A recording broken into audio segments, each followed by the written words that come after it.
po nating i-promote ang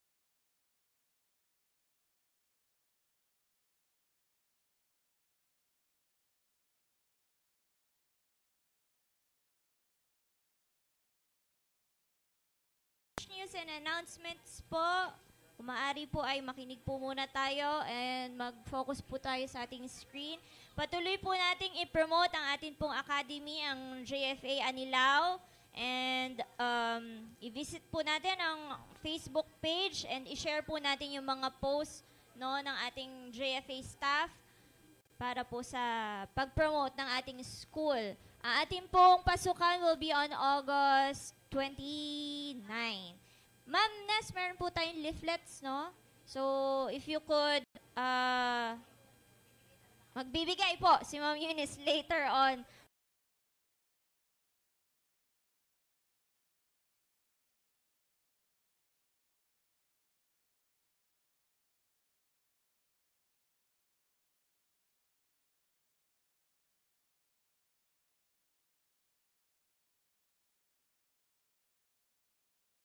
Kaya po kung meron po kayong mga kakilala na mga friends ninyo na meron pong mga anak na papasok po as preschool or kinder or grades 1 to 6, ay i-promote po natin ang ating school and sabihin natin na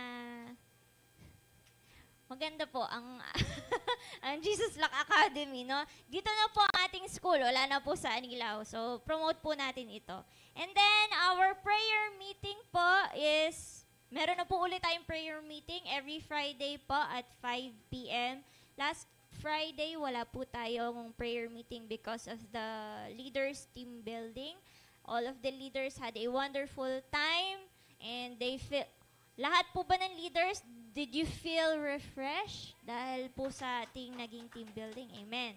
So, this Friday naman po, mare-refresh po ulit tayo because of our prayer meeting. So, inaasahan po natin, ang bawat isa will be here on Friday at 5 p.m. And then, our update for our lot and building project, ang JFBC project. As of today po, meron na po tayong 52,697 pesos.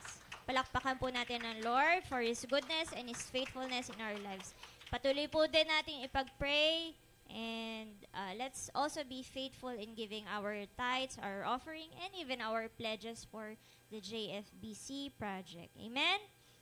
And then, later on, after the service, magkakaroon po ng meetings ang mga ushers. So, kung maaari lamang po ay wag po muna tayong umuwi sa mga ushers, sa mga involved sa ushering ministry. Stay po muna tayo after the service. And our birthday celebrators for the month of August. Yan. For August 8, si Kuya Abel. And then, August 10, si Mami Ajoyce. Happy birthday. And then, on the 17th, si Caleb. Yan. Ito, mukhang maghahanda to. On the 18th, si Mami Jean. Na-pressure na. On the 18th, si Mami Gina. And then, on the 18th also, si Juris. Next, on August 23, I see Abigail. Nandito ba si Abigail? Yan, si Abigail. And, ayan. Wala pa po kasing updated na pictures. So, August 3 po pala ay si Manny Candule. Antonio. Si Manny Pacquiao to, di ba? Manny Pacquiao. And then on the 28th, si Charis Ilagan. And then on the 30th ay Arnold Palomar. Yan. Wala po sila pa kasing updated photos, kaya ganyan po.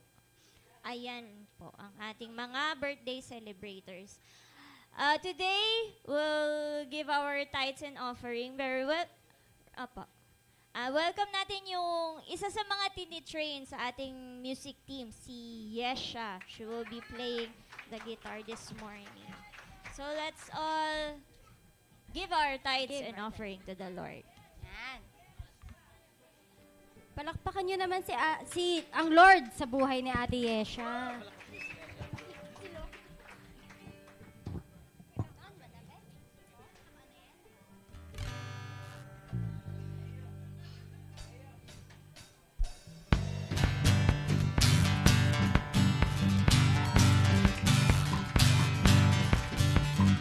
praise in the valley, praise in the mountain. I praise when I'm sure, praise when doubting. I praise when outnumbered, praise when surrounded. This praise is the water my enemies drowning. As long as I'm breathing, I've got a reason to praise the Lord. Praise the Lord, oh my soul. Sing, I won't be quiet. I won't be quiet, my God is alive, so how could I keep it inside? Praise the Lord, oh my soul.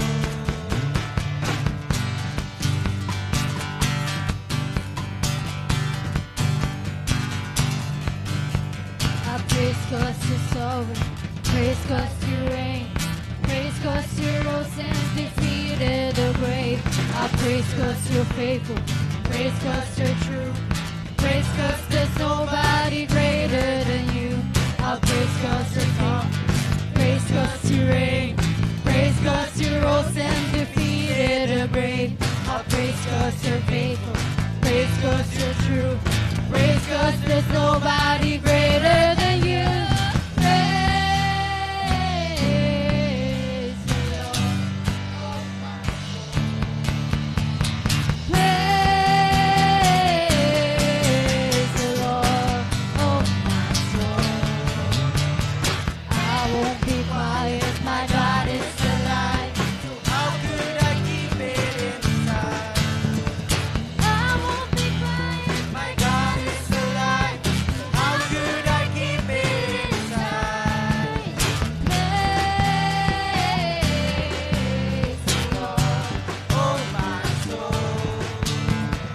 Praise the Lord, oh my soul.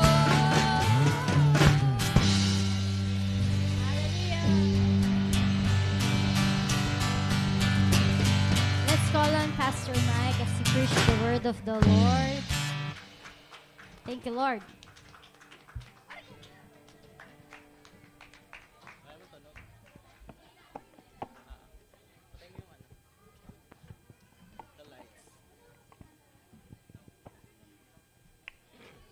Salamat, Ate Yesha. Okay, habang dinidismiss ang mga bata, ay kausapin nyo muna ang inyong kakatabi. Sabihin nyo salamat, ikaw ay narito. At makakasingil na ako, makakasingil na.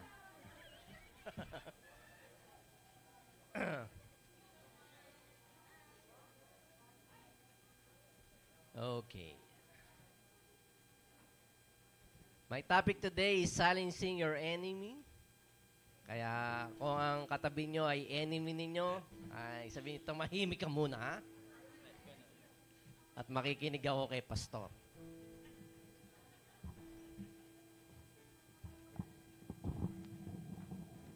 Okay. Bukod kay Tim, may i-welcome pa ba tayo? Wala na. Ay, yung kapatid ni Yesha. Hello. Ano nga name niya ulit? Iliel. Stand up, please. Para makita nila ang yung kagandahan. Yung Anthony, yung katabi mo ay umattend na before? Bago yan, Anthony? Bago siya? Yeah, okay. Wala na ba? Okay. Welcome po. Let's all stand as we read the word of the Lord today in Revelations 12, starting at verse 7 to 11. Tayo bilang paggalang sa salita ng Panginoon Diyos. And a war broke out in heaven. Michael and his angels fought with the dragon, and the dragon and his angels fought. But they did not prevail, nor was a place found for them in heaven any longer. So the great dragon was cast out, the serpent of old called the devil and Satan, who deceives the whole world. He was cast to the earth, and his angels were cast out with him. Verse 10, Then I heard a loud voice saying in heaven, Now salvation and strength and the kingdom of our God and the power of his Christ have come. For the accuser of our brethren who accused them before our God day and night has been cast down. And they overcame him by the blood of the Lamb and by the word of their testimony, and they did not love their lives to the death. Let's pray. Father, we know that we are in a spiritual war, na maraming Panginoon Diyos na nalulugmok, Panginoon, sa spiritual na pakikibaka. Inihiling ko lamang, Panginoon, ang salitang ito, Panginoon, ang magbigay hininga at kalakasan, Panginoon, sa lahat ng anumang bagay na, Lord, aming kinapapalooban, lalo, Lord, sa away, Panginoon, na meron kami, Panginoon, laban, O Diyos, sa mga masamang espiritu, Panginoon, na pumapaligid sa amin. And so, Lord, I pray that this word, Lord, would really open our mind, O God, Lord, sa spiritual things. We thank you, we bless you in this praying this name. Amen. You may be seated. Okay, there's a war going on in heaven, okay, even before, okay, and it's a spiritual war. Okay, at itong war na to affects us down here. Okay, kung anong nangyayari sa spiritual atmosphere affects us here in earth. At yung sinasabi dito sa Revelation, yung dragon, kaya huwag kayong kakain ng dragon fruit. Hindi, walang kinalaman yun. Papatawa lang ako. Okay. The dragon in this verse is called the devil or Satan. Okay, siya po ang ating kaaway, siya ang ating adversary. At ang kanyang plano, ang kanyang job is to keep us from experiencing God's preordained design for our life. Okay? So, ayaw ng kaaway na maranasan natin yung talagang panukala ng Panginoon Diyos sa buhay ng bawat isa dito. Okay? O maaaring, you might be experiencing it, okay, yung plano ng Panginoon Diyos, pero nagtataka ka, no? Okay, you're experiencing with so much trial, turmoil, and difficulty. And here in the verse, sinabi yung methodology ng kaaway that deceives the whole world. Okay, at alam natin na tayo ay part ng sanlibutan at tayo ay subject sa kanyang deceptions. Okay? And right now, we're living in a season of mass deception. Okay? In Psalms 40, verse 7 and 8, may binanggit dito sa Psalm, no? Then I said, Behold, I come in the scroll of the book, it is written of me. I delight to do your will, O my God, and your law is within my heart. Okay. So, ano sinasabi doon? God has written a book to each and every one. Okay. Merong book ang bawat Kristiyano. Okay. At ang book na kapaloob sa bawat isa sa atin outlines every kingdom purpose for our lives. Okay. And that book is to be fulfilled according to His will. Okay. So, nung ikaw ay pinanganak pa lang, simula na ikaw ay pinanganak, Satan stands on the door of your existence, okay, to make sure na hindi mo mararanasan what is written in that book. Okay. Think about that. Okay. May sinulat ng Panginoon Diyos, okay, okay, who is the author and finisher of our faith, okay, na libro. Sinulat na niya yun, at ayaw ng Satanas na yun ay maranasan mo. Kaya gagawa lahat ng pamamaraan si Satanas para mahadlangan at hindi mo ma-experience yung mga panukala at mga plano ng Panginoon Diyos sa ating buhay. Okay.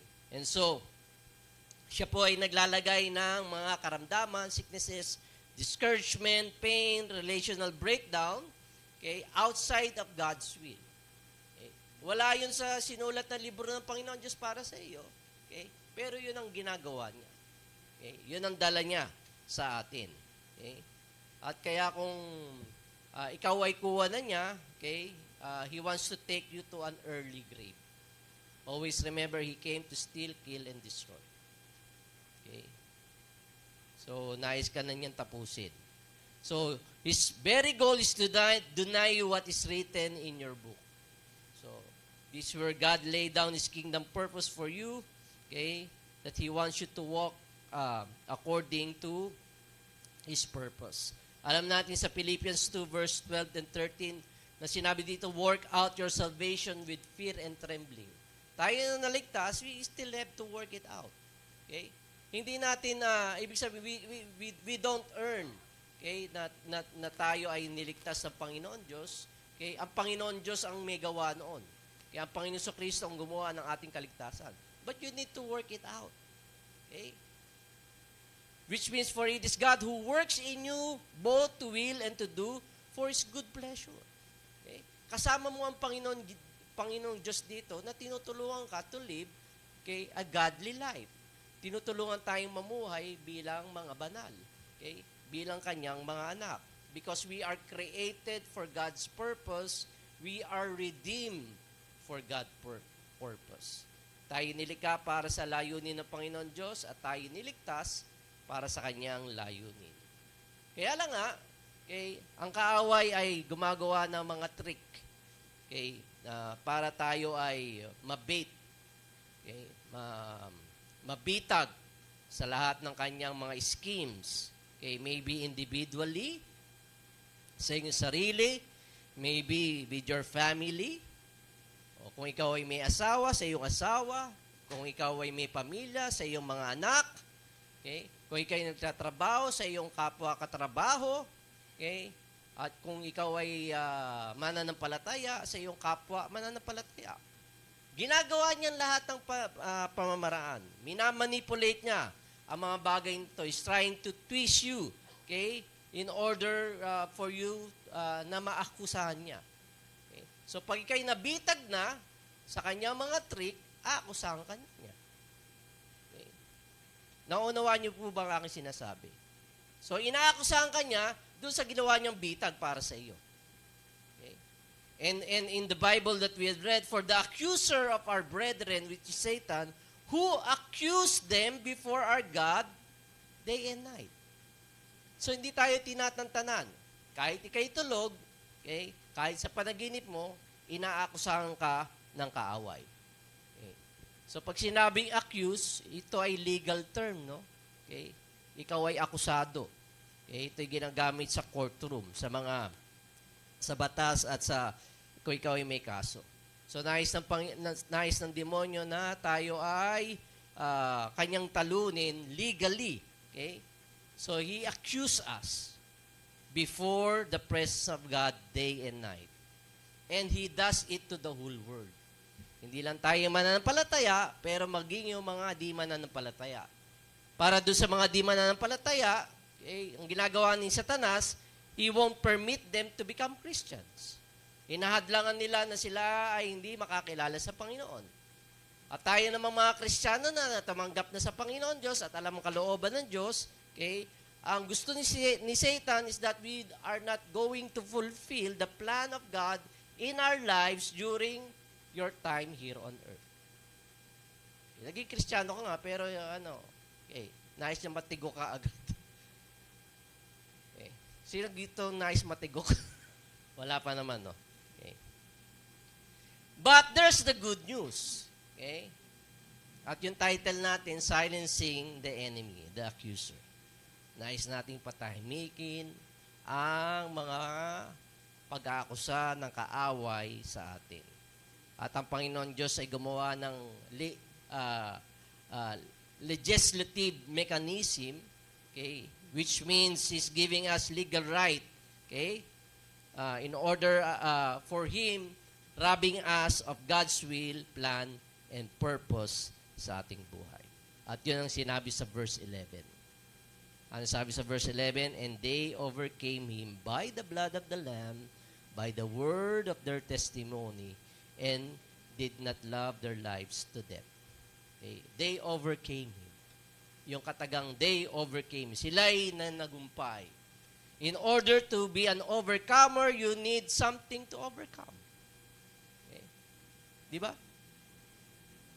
Hindi ka magiging victor, okay, kung hindi ka dumaan sa isang battle. Tama? Paano ka tatawing victor? Okay. I'm victor of what? So you need to go in a battle. Okay? So pag ikaw isang overcomer, may na-overcame ka. Right?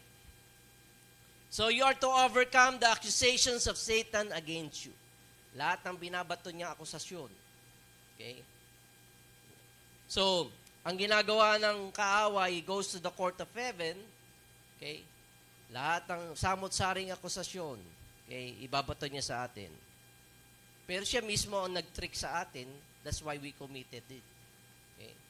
Lahat ng akusasyon, lahat ng temptation, lahat ng patibong niya, okay, ito ay lahat ay gawa niya at kuminsan tayo nabipitag, okay, sa kanyang mga patibong. At inaakusahan niya tayo. Okay? Pero in the first place, siya ang nagpatibong sa atin nun. Okay? Naalala niyo ang buhay ni Job? Ni Job? Naalala niyo? Hindi ko nagpakwento. Naalala niyo pa. Okay. So, Satan went to the presence of the Lord, di ba? Okay. Anong sabi ni Satanas sa Panginoon? Kaya ka naman sumusunod lang si Job sa iyo dahil pinagpapala mo. Kaya naman mabait yan sa iyo dahil may favor ka sa kanya. Diba? Yun ang accusation niya. Kaya ano sabi ng Lord? Sige, you do what you want to do to him. Okay? Huwag mo lang siya papatayin. Right? Tama? Okay. So the accuser comes in order to block God's plan and purpose in your life through legal accusations in the presence of God. Okay. So overcome means to prevail against one's adversary, opposition, or circumstances. Okay. Ikaw ay nagtagumpay. Paano ka ikaw magtatagumpay? Nandun din sa verse 11, yung tatlong bagay na sinabi ng salita ng Panginoon Diyos sa atin para tayo ay magtagumpay. Unang-una, because of the blood of the Lamb. Okay? Nais kong ipaalam sa inyo mga kapatid, okay, that the blood talks. Okay? Ang dugo ay nangungusap. Paano nangungusap ang dugo? Sabi sa Hebrews 12 verse 24, to Jesus the mediator, okay, ang pumapagitna, okay, of the new covenant and to the blood of sprinkling that speaks better things than that of Abel. Okay. So, ikinumpara yung blood ng ating Panginoon Kristo doon sa dugo ni Abel. Ano ba nangyari kay Abel? Sa Genesis, mababasa natin na si Abel nag-sacrifice sa ating Panginoon Diyos, tinanggap na Panginoon Diyos yung sacrifice ni Abel, pero doon sa kanyang kapatid na si Cain, hindi tinanggap. So, nagalit si Cain, bakit di ba tinanggap yung sacrifice ko? Bakit kayo? Wala! Okay. Nagselos siya, okay? Kaya that's the first murder in the Bible. Okay? Tinodas niya yung utol niya. Okay. Kaya tinatanong, where's your brother? Cain, where's your brother? Okay. At yung dugo ni Abel ay nangungusap under the ground. Okay. So dito sinasabi sa Hebrews 12 that the sacrifice and the death of Jesus speaks better than the blood of Abel. In Hebrews 11 verse 4, but by faith Abel offered to God a more excellent sacrifice than Cain, through which he obtained witness that he was righteous, God testifying of his gifts, and through it, he being dead still speaks. So it means that the blood of Abel, who was murdered by his brother Cain, brought judgment unto Cain. Okay? Because God listens to the cry of the blood. Okay? And that's why the blood of the Lamb is more powerful. Okay? It means that it can stop people from messing with you. May nanggugulo ba sa inyo? Kayang hintuin yon ng ating Panginoon Diyos. He can overturn folks that are trying to overpower you. Because the blood of the Lamb speaks, the blood of the Lamb forgives, the blood of the Lamb protects, the blood of the Lamb delivers, and the blood of the Lamb empowers. Okay? The power of the sacrifice of Jesus on the cross operates today for believers who are operating in sync with the blood, who is living under the blood covenant of the Lord. And this will cause the blood to talk. mangungusap at mangungusap ang kapangyarihan ng dugo ng kordero ng ating Panginoon Diyos. Sa kanyang mga hinirang, sa kanyang mga pinili, sa kanyang mga anak na kanyang niligtas. Kita natin to sa istorya, sa Exodus 12, during the Passover. Alam natin istorya na si Moses ang hinirang ng Panginoon Diyos para iligtas ang lahat ng kanyang bayan na Israelita, okay? Ilalayo to deliver them from slavery sa Egypt.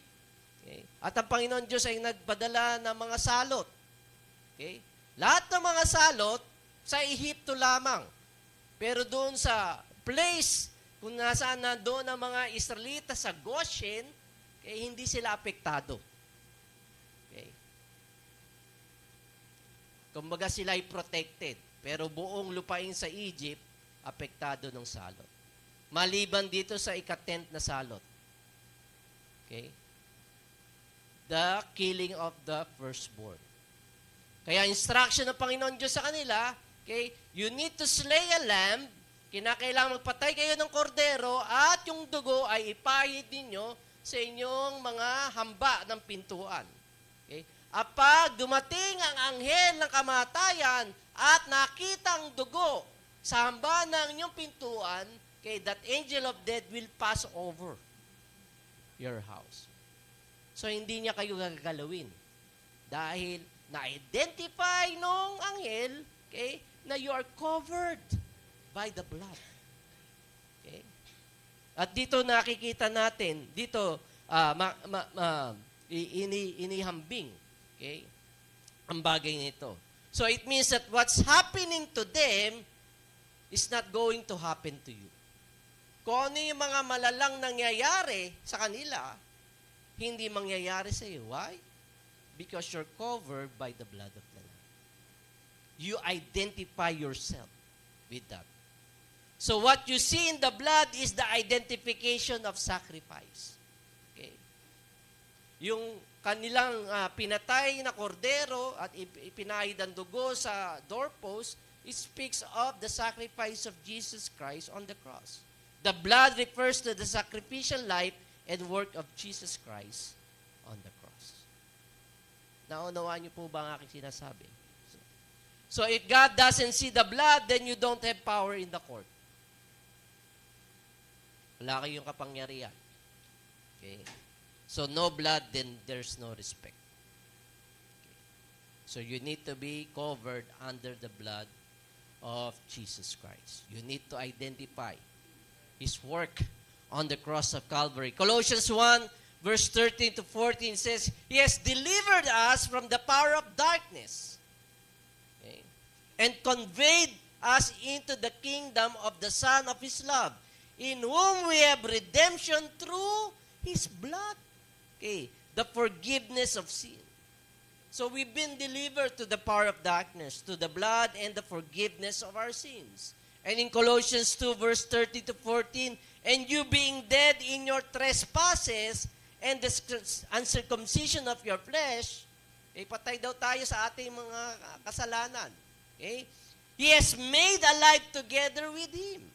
Tayo da'y nabuhay na muli. Having forgiven you all trespasses, having wiped out the handwriting of requirements that was against us, which was contrary to us, and He has taken it out all the way, having nailed it to the cross. Okay? So it's been wiped out. Okay? It has been canceled. Okay? The certificate of the requirements that were against us and contrary to us. So lahat ng mga bagay na sumang sa iyo at hindi karapat-dapat para sa iyo, winipe out na ng Panginoon Diyos sa kanyang work on the cross. Okay. So the blood, okay, of the Lamb speaks. It talks. Secondly, to overcome the enemy, okay, by the word of their testimony. Okay. So pag ikaw pinatawag sa court, okay, sa mga inakusa, o ikaw ay mismong inakusa, anong gagawin mo when you are nasa witness stand? You're going to testify, di ba? Okay. So, by the word of their testimony. Okay? Sa example dito ng ating Panginoon Kristo, okay, when He was tempted by the devil, anong panlaban ng ating Panginoon Kristo? He quoted scriptures. It is written. It is written. It is written. 3 times. Okay? 3 times kinote ng ating ating Panginoon Kristo, and 3 times, okay, Satan got 3 strikes and he's out. Because Satan is allergic to the Word of God. Kaya pag wala kang alam sa salita ng Panginoon Diyos, okay, malamang, alam na this. Ano ho? Okay. So, therefore, you need to have a testimony of what God says so you can have authority in the courtroom. We need to have knowledge of what was written here. Kung anong sinasabi ng Panginoon Diyos para may authority tayo in the courtroom. Okay.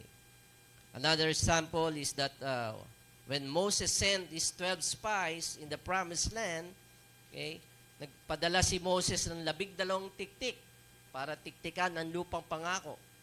Kung talagang it was flowing with milk and honey. Okay?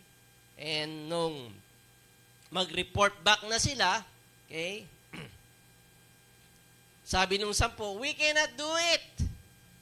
Hindi natin kakayanin. In Numbers 13, verse 35, it says here, and they gave the children of Israel a bad report of the land which they all spied out, saying, the land through which we have gone as spies is a land that devours its inhabitants. And all the people whom we saw in it are men of great stature. There we saw the giants. The descendants of Anak came from the giants, and we were like grasshoppers in our own sight. And so we were, okay, in their sight. Naunawaan ninyo? Okay? Paano nalaman ng mga higanting nakatira doon na ang tawag sa kanila ay grasshopper?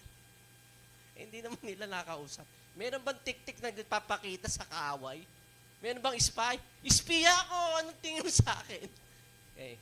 Mukha ba kaming grasshopper? Okay. Sarili nilang pananaw yun eh. Diba? Sarili nilang opinion. Okay? Tiningnan nila yung mahirap at difficult circumstances nila. Okay? At yun ang binigay nilang bad report sa buong Israelita. Okay? Kaya anong yung mga tao magrarally kanino? Kay Joshua at kay Caleb na part ng mga espiya na nagsabi, no, okay, we can do it. Dahil binigay na ito sa atin ng ating Panginoon Diyos. Ano pinagsasabi ninyo? Atin na to. Okay? Pero the 10 spies says, no, we cannot do it. Mga higanting nakatira doon.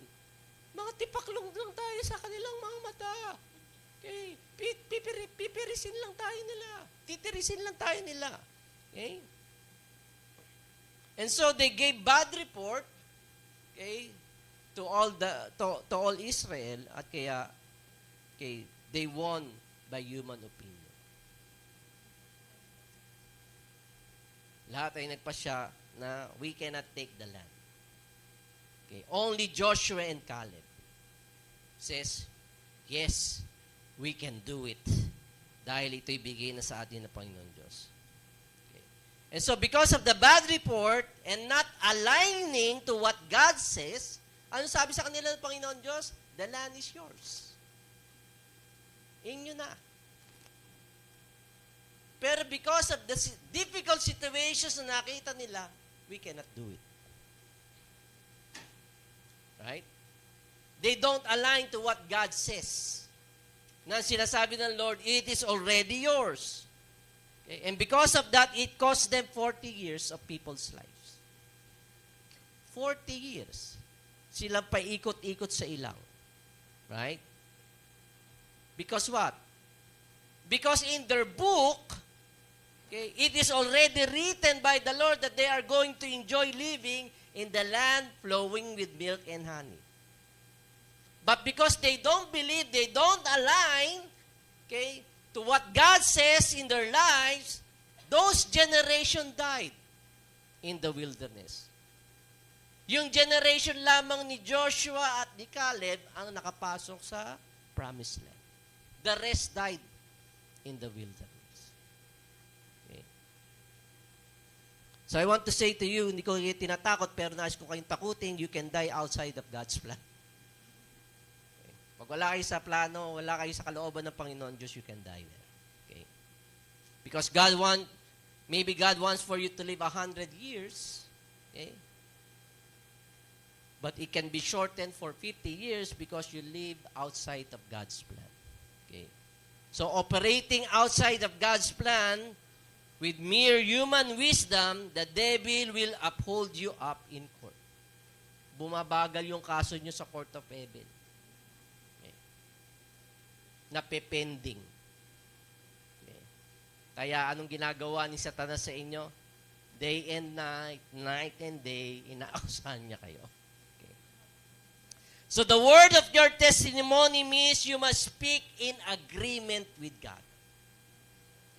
Kung anong sinasabi ng Panginoon Diyos sa kanyang kalooban sa inyo, okay, doon ka dapat naka-align. Okay. Hindi mo pwedeng sabihin, natatakot ako, hindi ko kaya, bobo ko, wala akong pera, hindi natin kakayanin yan. Meron bang ganon? Sinabi ng word ng Lord. Okay. You're created by God because you're bobo. Okay. We must speak in agreement, okay, with the Lord.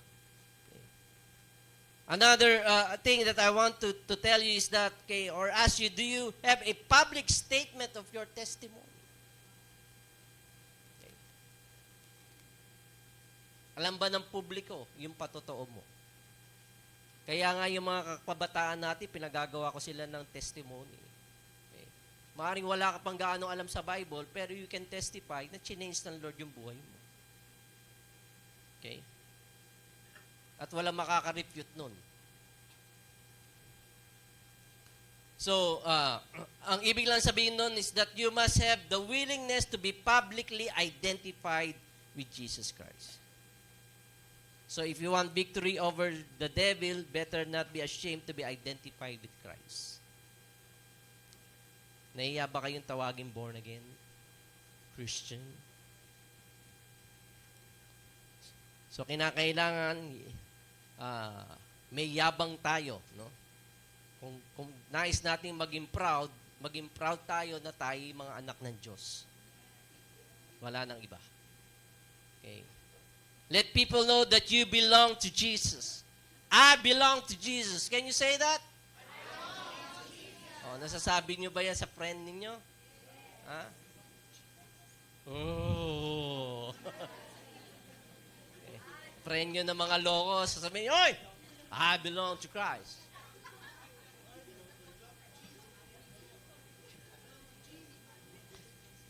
Okay. Say it with all of your heart. Okay, that you belong to Jesus, that He is your Savior. Okay. He has scars in His hands, in His feet, and His side, and the reason that He got those scars is because He's delivering you and me.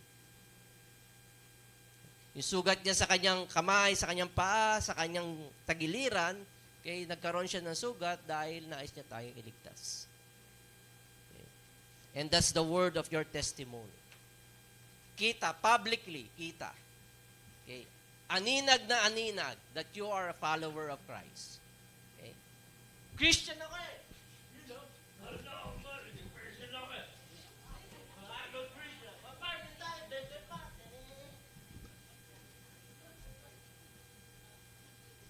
Parang may mali dun, di ba? So your testimony speaks, okay, loud. And it can defeat, it can silence the enemy. And the third thing is that for you to overcome the enemy, they did not love their lives to death. Okay? So look at the yung tema, no? Okay, yung na ginawa ng ating ng sumulat sa Revelation. First, okay, it speaks about the cross. Okay? That's sprinkled. The blood that was sprinkled there. The blood of the Lamb that was purged there on the cross. Okay? Then it goes with confession, your declaration, your testimony. Okay? And right now, it concludes with the commitment, the laying down of your life. Okay? So, cross, confession, commitment. So, ito pangatlo, third point that I want to make is that we need to understand that this is the principle of surrender. Okay? Sino sa inyo mga freak control? O control freak? Okay? Gusto nyo na kontrolado nyo lahat? Okay? Diba? Kaya ayaw natin yung salitang surrender. Okay. But we need to learn this in the aspect that we need to surrender to His will, we need to surrender to His plan, we need to surrender to His purpose. Okay. Even Jesus had a difficulty with this. Okay. Anong time nagkaroon ng struggle ang ating Panginoon Kristo when it comes to surrendering?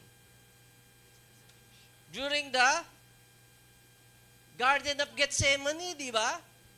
Okay? With so much pressure, okay, he was praying. Ayaw niya itong i-approach. Ito yung bagay na kinatatakutan niya. Ayaw niya mangyari. Okay? This is something that he don't want to approach. Okay? And so he was praying so hard that sinabi sa Bible na yung kanyang pawis ay parang tulo na ng dugo because of so much pressure that he is about to face. Okay? At kanon sabi niya, not my will, but yours be done, Lord. Okay? So even Jesus Christ struggled with that. Okay? Thy will be done. Okay? It means a total surrender to the Father. Okay? Kaya ang challenge ng ating Panginoon Kristo during the time He was here on earth na naisumunod sa Kanya, sa Luke 9 verse 22, then He said to them all, if anyone desires to come after me, let him deny himself, take up his cross daily, and follow me. Okay. Kaya mga kapatid, dinig nyo ang tinig na ating Panginoon Diyos, ang Kanya sinabi sa Luke 23, okay, if you're serious, really serious about Him, okay, then you need to take up your cross. At sinabi dito, take up your cross, what? Daily. Daily. Day by day. It's a day-by-day decision in following Christ. It is not just a one-time thing. Ay, matin ako ng JBC, pinapunta kami ni pastor sa harap, may altar call daw, tapos yun ang gusto tumanggap sa Panginoon. Di taas kami, punta kami. Maaaring maalala mo yung pagkakataon yun, pero yun, okay, it's not just a one-time thing. Okay. Pagkatapos nitong church, paglabas nyo dito, you still have to decide. It's a daily thing. Following the Lord. Right? Amen ba? Parang mahina na.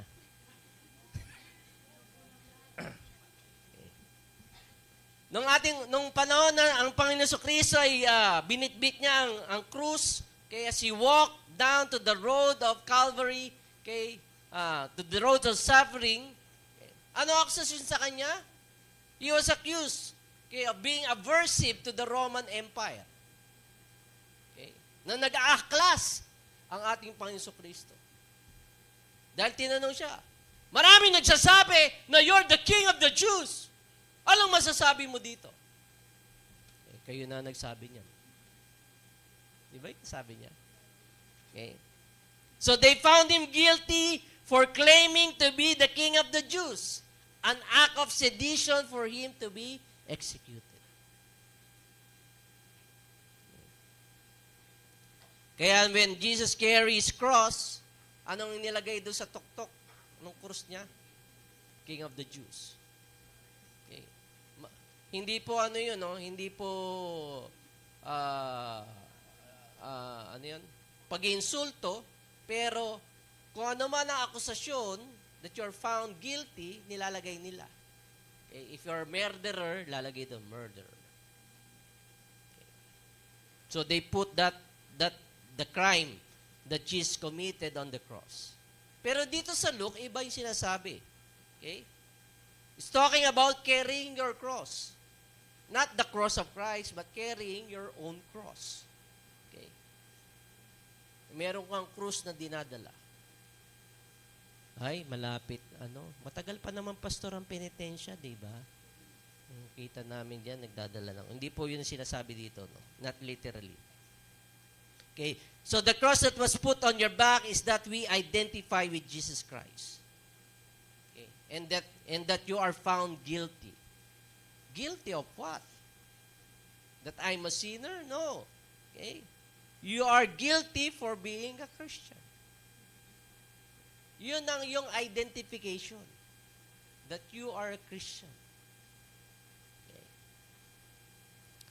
Kaya nga po, every time you get up in the morning, you have to declare, I am willing to be identified with Christ no matter what the price tag is for identifying with Him. Okay. So, umagang ito, susunod ako sa ating Panginoon sa Kristo, ano man ang hinihingi kapalit. Okay. When it says, lay down your life daily, okay, it means that we cannot die daily. Right? It talks about the willingness to be identified with Him no matter what the cost. Whatever the cost, your willingness to follow Him. Okay. Sa discipleship, ang tawag po dyan ay surrender. Surrender. Kaya bilang hamon po mga kapatid, yan, Ate Beverly ha, hindi na ako nagkwento ng todo-todo. Kasi sabi ni Ate Beb, 10 o'clock lang, pastor, tapos ka na. Mabait po ako. Okay. Bilang hamon po, okay. Marami sa atin only wants to be associated with Christ. Okay. And not to be identified with Christ. It's a two different thing. You need to be identified with Christ, not only to be associated with Christ. Because to be identified with Christ, it costs you something. Okay. I believe God doesn't need more fans. He wants serious followers. Okay. He doesn't need convenient Christians. He wants a biblical Christians who identify himself with Christ. Kaya kung itong gagawin natin, okay, we can just imagine Jesus standing in the court of heaven and objecting all kinds of allegations and accusation na binabato sa iyo ni Satan. Okay. Just try to imagine that Jesus is our defense attorney in the court of heaven.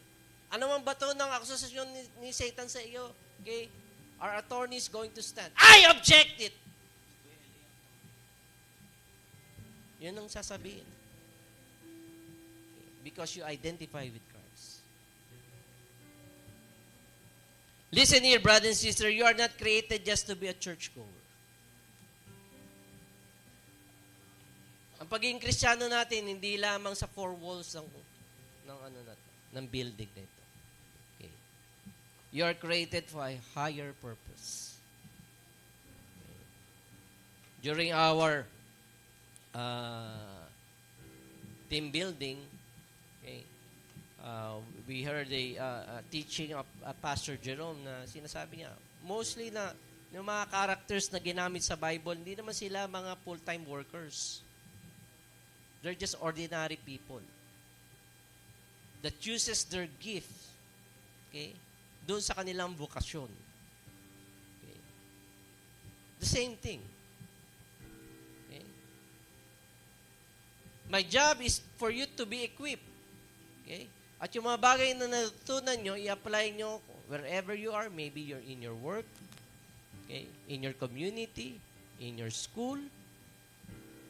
Saan man kayo dadalhin ng Panginoon Diyos. Okay. Then if you do that, okay, you're using your gifts and callings.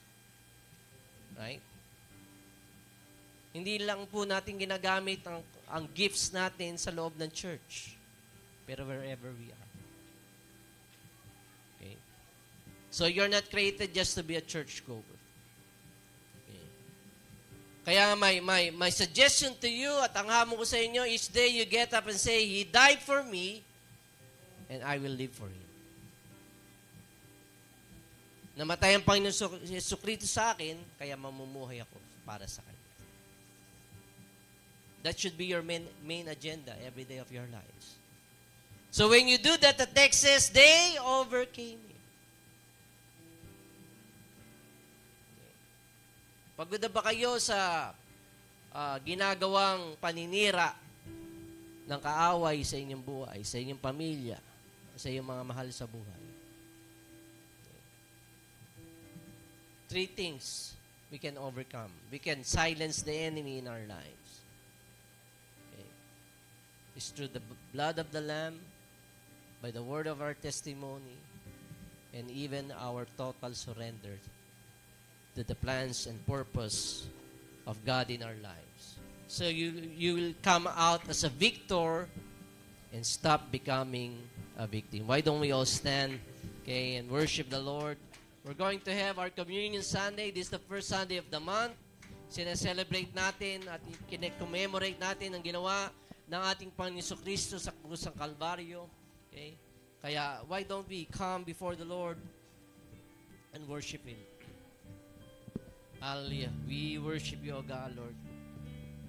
Ikaw, Lord, ang aming kasama. Ikaw ang aming champion. Ikaw ang aming mananagumpay. I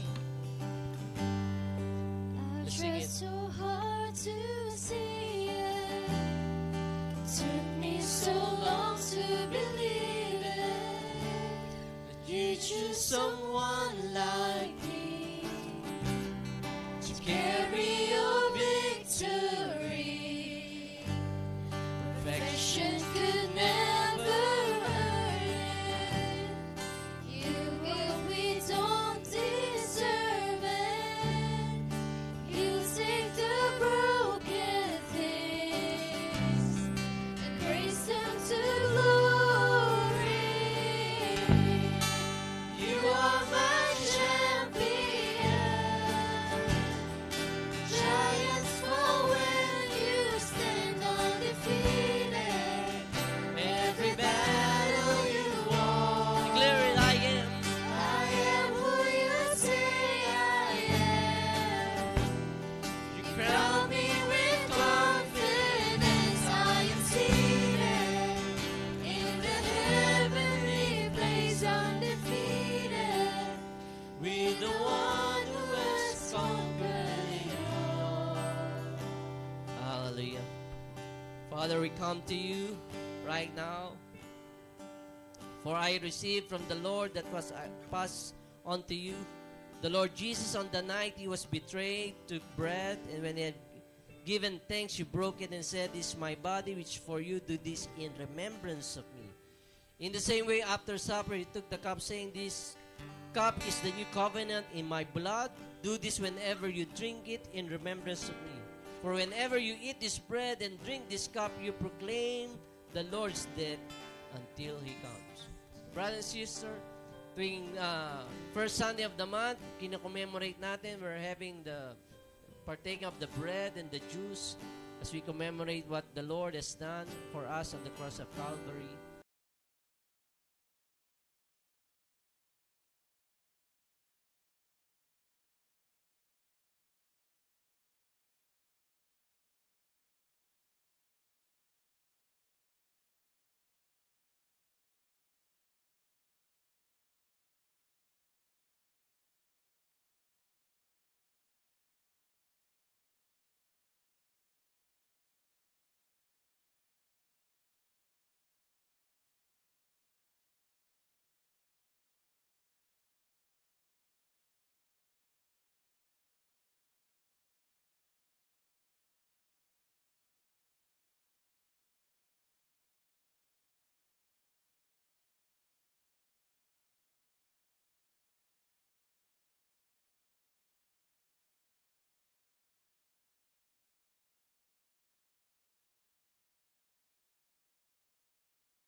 given me. When I lift my voice and shout, every wall comes crashing down. I have the authority. Yes, it's been given to you. Jesus has given me. When I open up my mouth, Miracles start breaking out. I have the authority. You have given it to me, Lord. Jesus has given When I lift my voice, when I lift my voice and shout, every wall comes crashing down. I have the authority. oh, thank you, Jesus. Jesus has given me. When I open up my mouth, miracles start breaking out. I have the authority. Oh, worship Him. Jesus has given me. Declare you're my champion. You are my champion. Giants fall when you stand undefeated. Every battle you won. I am who say I I am. am who you say I am. Crown me with confidence. I am seated in the heavenly place, undefeated. With the power of your name, I am seated in the heavenly place, undefeated. By the power of your name, I am seated In the heavenly place, undefeated. with the one who has conquered it all. Oh, we worship you, Jesus! You are worthy! Karapat-dapat ka, Panginoon! Bigyan ng pasalamat at papuri sa iyong dakilang pangalan. Tunay nga, Panginoon, na kami ay tinawag mong mananagumpay at higit pang mananagumpay, Panginoon. Lord, sawa na kaming maging biktima, Panginoon, ng mga akusasyon at kasinungalingan ng kaaway sa aming buhay, Panginoon. This time, O God, Lord, we need to stand, O God, Lord. We need to declare your word. We need to align ourselves to what your word is saying to us, O God. Panginoon, bigyan mo kami ng tapang, Panginoon. Bigyan mo kami, O Diyos, ng kapangyarihan at susi na yung pinagkaloob sa aming mga kamay, O God, Lord. To trample down, Lord, our enemies, Lord, under our feet, O God. And so, Jesus, here we are, O God. We declare, O God, Lord, that you would just, Lord, speak authority, O God, Lord. Lord, to each one, O God, Lord, who is willing, Lord, to follow you, O God. Lord, have, Lord, started to deny themselves and take up their cross daily. Let it be, Lord, each day, O God, dying, Lord, to our old self, O God, and living for you, O God, Lord. We need you, Holy Spirit, O God. We need you, power, O God. We need the power of God in our lives, O God, each day, O God. And so, Lord, I leave up to you those who are not here. I leave up to you, Panginoon, yung mga kapatid namin, Lord, na nalugmok, O Diyos, maaari, Panginoon Diyos, sa mga depresyon at kasinungalingan ng kaaway sa kanilang mga buhay. Lord, I pray, O God, Lord, that you would take them out of darkness, O God, Lord. Breathe, Lord, your refreshing spirit, O God.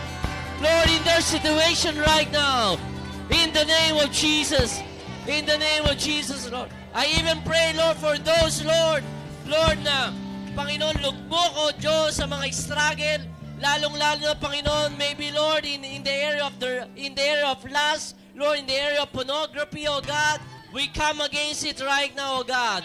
In the name of Jesus, by the blood of the Lamb, deliver them, O God. Lord, deliver them, O God, in the name of Jesus.